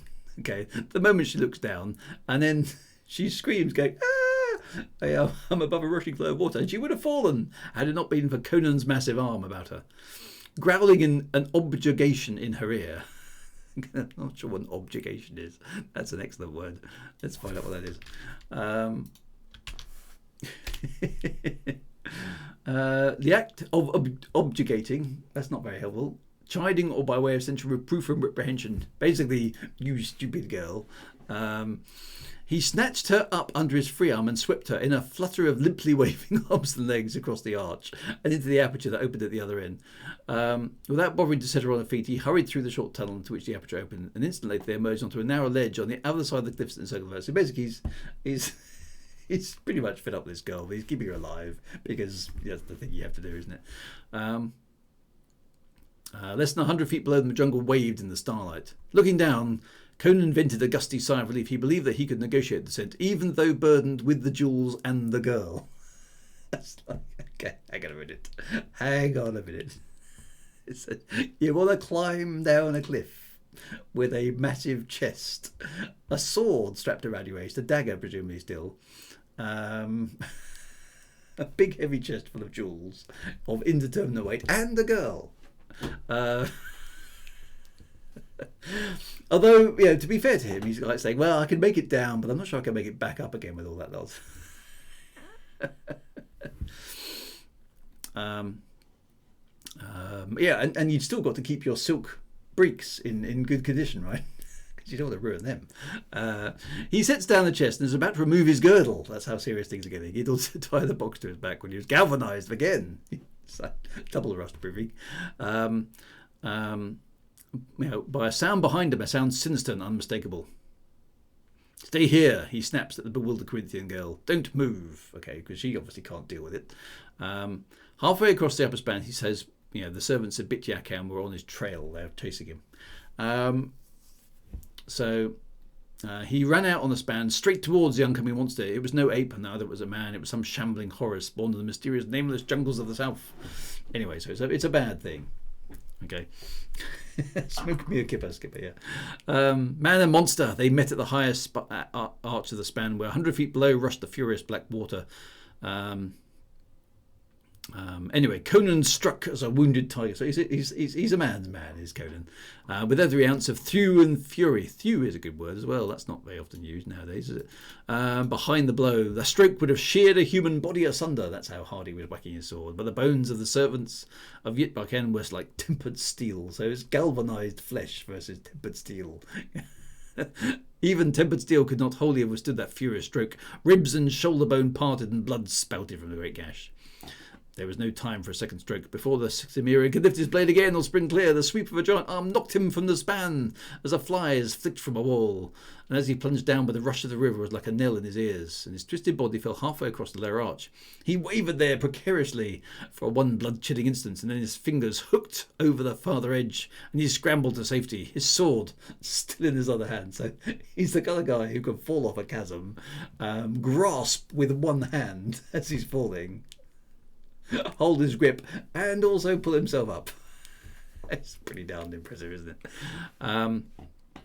Anyway, as he sprang up, he sees the monster, spurting blood hideously, rush towards the cliff end of the bridge, obviously intending to descend the stair that connected the arches and renew the feud. But at the very ledge, the brute paused in mid-flight and sees Morelia with a jewel chest under her arm, staring wildly in the mouth of the tunnel. With the triumphant bellow, the monster scoops her up under one arm, so she doesn't try running away, she just lets herself be captured by the baddie. She snatched the jewel chest with the other hand as she dropped it, and turning, lumbered back across the bridge. Conan cursed with passion and ran for the other side as well. But the monster was slowing, like clockwork running down. Blood gushed from that terrible gash in his breast, and he lurched drunkenly from side to side. Suddenly he stumbled, reeled and tumbled sideways, pitched headlong from the arch and hurtled downwards. Girl and jewel chest fell from his nerveless hands, and the Morelia's scream rang terribly above the snarl of the water below. The girl is very portable, she is. Conan was almost under the spot from which the creature had fallen, so now he's got a choice. That's Conan. The monster struck the lower arch glancingly and shot off, but the writhing figure of the girl struck and clung, and the chest hit the edge of the span near her. One falling object struck on one side of Conan, and one on the other. Either was within an arm's reach. For the fraction of a split second, the chest teetered on the edge of the bridge, and Morelia clung by one arm, her face turned desperately towards Conan, her eyes dilated with the fear of death, and her lips parted in a haunting cry of despair. So, what's the man going to do? You take the money, or you save the irritating girl? What are you going to do? Well, slightly surprisingly, Conan doesn't hesitate, nor did he even glance towards the chest. Really? That held the wealth of an epoch. With a quickness that would have shamed the spring of a hungry jaguar, he swooped, grasped the girl's arm just as her fingers slipped from the smooth stone, snatched her up on the span with one explosive heave. The chest toppled over and struck the water 90 feet below, where the body of the servant had already vanished. A splash, jetting a foam that marked where the teeth of Gwahlur disappeared forever from the sight of man. Conan scarcely wasted a downward glance, despite the fact that he's been totally obsessed by this treasure throughout the entire rest of the story. He runs up the cliff like a cat, carrying the limp girl as if she'd been an infant. Seems to be getting lighter and lighter, this girl. A hideous ululation caused him to glance over his shoulder as he reached the higher arch to see other servants streaming back from the cavern below. So they raced up the stair that wound from tier to tier, but he slung the girl unceremoniously over his shoulder. This poor girl is really, really just a piece of luggage. Dashed through the tunnel and went down the cliffs. You can just imagine her on the back end. Let me get down. I can run myself. And when the fierce captains looked over the ledge, it was to see the Cimmerian and the girl disappearing into the forest that surrounded the cliffs, without making any further distance from themselves of the impending danger. Well, says Conan, setting the girl on her feet in the sheltering screen of branches, we can take our time now. I don't think those brutes will follow us outside the valley. Anyway, that's quite a big assumption, Conan. Anyway, I've got a horse tied at a waterhole close by if the lions haven't eaten him. Crumbs, devils. What are you crying about now? I've rescued you. Why are you crying? She covered her tear-stained face with her hands and her slim shoulders shook with sobs. I lost the jewels for you, she wailed miserably. It's all my fault. If I'd obeyed you and stayed out on the ledge, the brute would never have seen me. You should have caught the gems and let me drown. Yes, I suppose I should, says Conan feelingly. But forget it. It's only the entire point of everything that I've been doing for the last 3 months. Never worry about what's past. Stop crying, will you? That's better. Come on. It's suddenly become British at the end. You mean you're going to keep me? Take me away with you? She asked hopefully. What? Why would you ask that hopefully, you crazy woman? Well, what else I suppose I'd do with you? He says, running an approving glance over her figure and grinned at the torn skirt, which revealed the generous expanse of tempting ivory-tinted curves.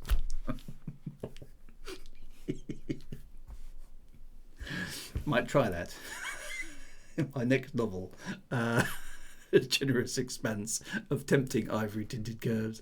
I can use an actress like you. There's no going back in Cheshire. There's nothing in Cheshire I want now. We'll go to Punt. The people of Punt worship an ivory woman as well, as it happens. And they wash gold out of the rivers in wicker baskets. I'll tell them that Keshin is intriguing with Metri to enslave them, which is true, and the gods have sent me to protect them for about a houseful of gold. I can manage to smuggle you into the temple and exchange places with their ivory goddess. We'll skin them out of their jaw teeth before we get through with them.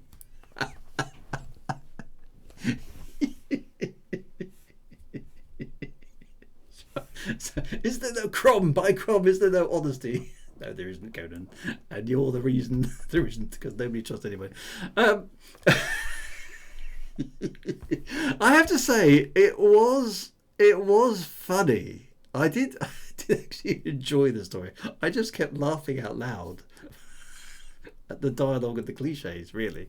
I mean, it's a good old, really old-fashioned kind of adventure, swords and sorcery story. Now, to be fair, Robert E. Howard is sort of regarded as the father of the sword and sorcery subgenre of fantasy. So, and you can see, for 1935, there's quite a lot of good imagination-y stuff going on here. I mean, I know it's a cliched rescue the princess story, and very much objectifying women, and the only purpose she has basically is to scream and be rescued. But when you start, okay, so it's got a bit of daring too. Conan is a bit two-dimensional, isn't he? And he's also an outrageous hypocrite. But there's some good action scenes. There's some good description. It's a hidden temple. I mean, it's not all that different, really, from a go back and look at Raiders of the Lost Ark or something like that. Okay, you can see where it's all kind of connected up. It is a bit silly, but it's fun. It is funny. Is it supposed to be funny? No, it's not. I don't think it was supposed to be funny, but it is funny by today. But that's probably only because we're looking at it through like 70 years of cliches. I mean, it's nearly 100 years old, the story. So it is a product of its time, but it's fun. It is funny. A good romp. Exactly right. Emphasis on the romp. What can we take? I mean, it's a good adventure. It kind of does hang through. I mean, the POV changes are annoying because it confuses you as a reader and makes you lose the plot of what's going on. a bit, which means it's quite hard to keep an accurate tally on who's doing what and where they are. So that's probably the biggest criticism about how it's written, other than the old-fashioned style of it. The POV changes make it quite hard to cope with it, it is an old story. It's from 1930. Yeah. So what A and B says, what year is this book from? It's 1936. So it is Conan and the Crystal Skull, Conan and the Crystal Teeth. And so, for that era, it's a good romp, and it wasn't cliched at the time. And alas, women weren't treated as equals back then. Certainly not in literature, anyway. And Conan is implausibly, good at stuff. There's no battle where you're at all concerned that he will lose, because he just wins every single time with no apparent effort. He even accidentally kills somebody in this one, who turns out to be one of the baddies he has to kill, but he accidentally kills him. So there's lots of faults with the way it's written, and you can argue material, but it was fun. I did enjoy reading it, so it is kind of good.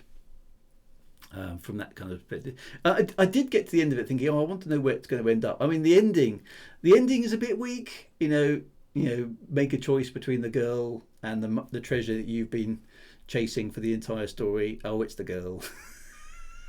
Oh, yes, I'll keep you because, all right, I'm half decent. I'm a half decent human being. Really? Okay. But it's kind of how you expected it to end, I suppose. You're not going to drop the girl and keep the treasure, are you?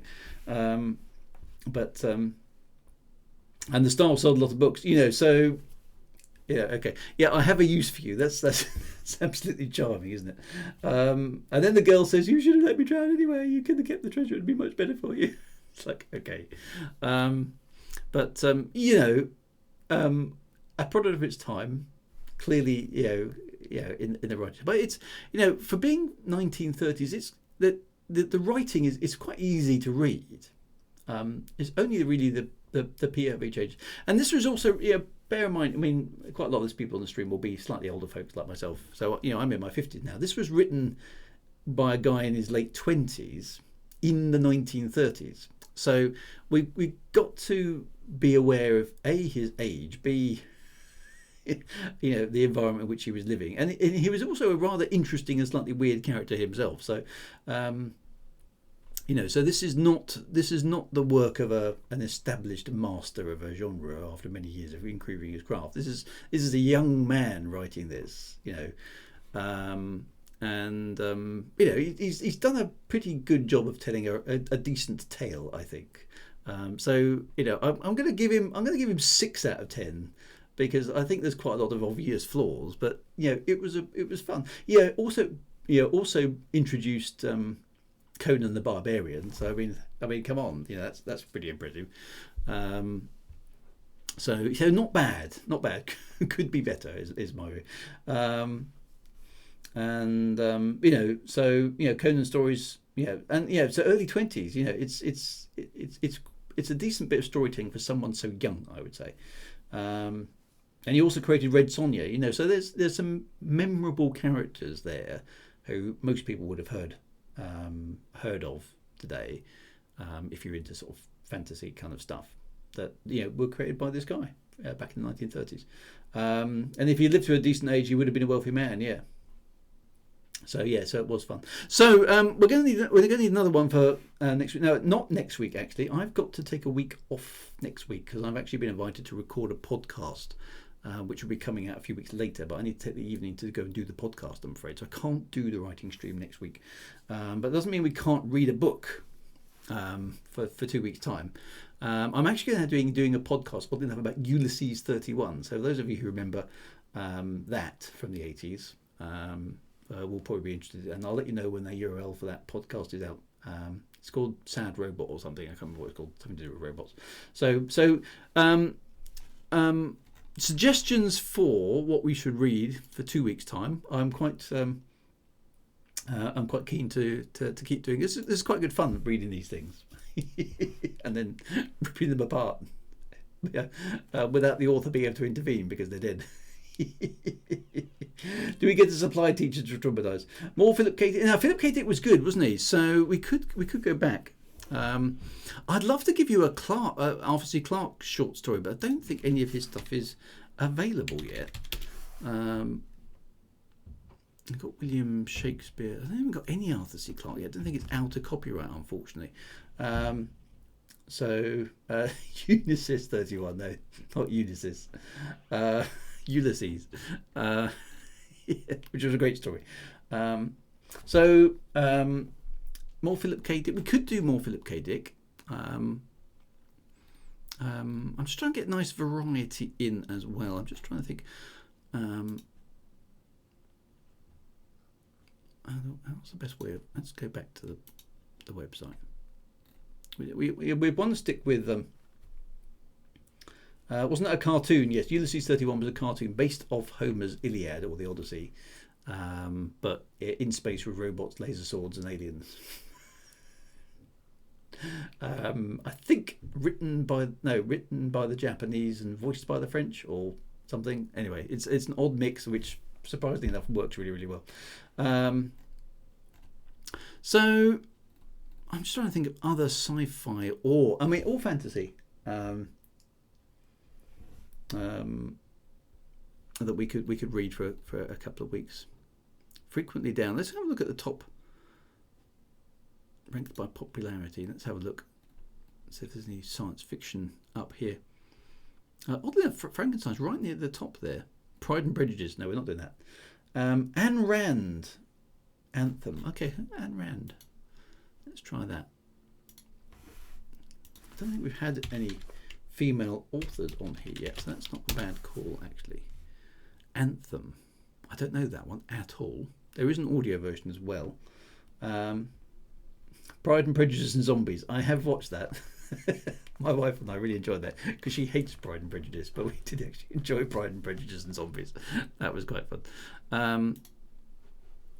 I assume that's a lady, Anne. Is it Anne or is it actually a male? I don't know.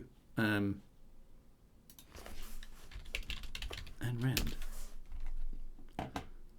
Alice O'Connor. It is. Okay, a Russian-born American writer and philosopher, 1905 to 1982. Okay, well, let's try that. We haven't had a lady author on. Oh, no, we have. Of course we have. We have, what's her face, who did Frankenstein, Mary Shelley. So we have. Let's do this one. Okay, so this is a tiny little bit longer based on the size there than the one we just read. So we should be able to go... should be able to do that in 2 weeks. So let's go for Anthem by Ayn Rand for 2 weeks' time. That's your homework, my friends. Alan RP says, what about Shape of Things to Come, which are several independent sections? Yes, we could do that maybe next. So remember that one for the afterwards, Alan, and we'll go with that. I have read that. I know that one, but that's quite good as well. So Ayn Rand was female. So let's go with this. When was this one written? Does it say? Sometimes it says at the end. Got to be careful that I don't spoil the ending of the story. Let's see if we can get the date. Does it say?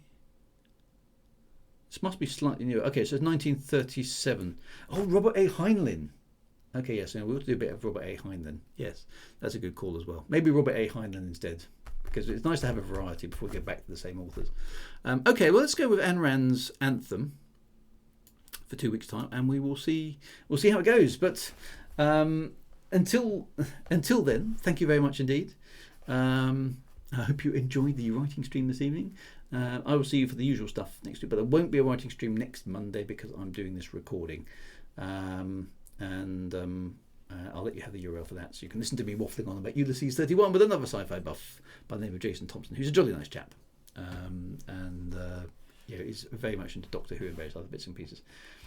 Do you think the POV, says Glenn, and the telling in this lost is just a product of the era or sloppy editing by magazine? I don't get the impression that a great deal of editing was going on there. So I'm not sure. It definitely hasn't been edited to standards that we would expect it to be today. Whether or not, how were things edited back then? Was the craft not quite as structured as it is today? I don't know. That's good. Yeah, Terry Pratchett would be good, but unfortunately, we're not going to find any of his that's free to air because it's too new. You have to wait 70 years, I'm afraid, after the author has passed on to get to get the copyright. But yeah, way too soon for public domain. Yeah, Colour Magic. I mean, Terry Pratchett again is one of those authors who I'm kind of like, yeah, on his day he's good, but I'm it's a bit like my reaction to the Beatles. Yeah, I like some of their stuff. Some people find that sacrilegious. Some people you can't criticise Terry Pratchett or the Beatles.